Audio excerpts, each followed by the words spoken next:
অবশ্যই যারা বিএনপি করে চেষ্টা করতে হবে তার পায়ে। পাবনার চাটমোহরে বিএনপির একটি আনন্দ শোভাযাত্রায় দেওয়া এক নেতার মন্তব্য ঘিরে তৈরি হয়েছে বিতর্ক। বিএনপি করলেই সিজদা করতে হবে তার পায়ে, এমন মন্তব্যে ধর্মপ্রাণ মুসলমানদের মধ্যে তৈরি হয়েছে তীব্র ক্ষোভ।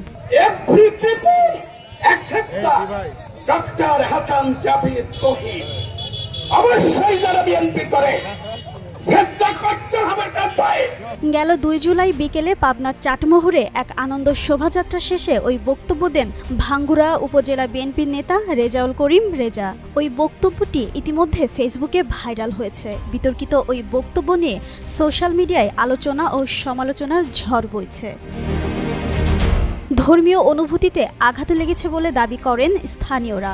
অভিযুক্ত নেতার বিচার ও প্রকাশ্যে ক্ষমা চাওয়ার দাবি তুলেছেন তারা। পাবনা 3 আসন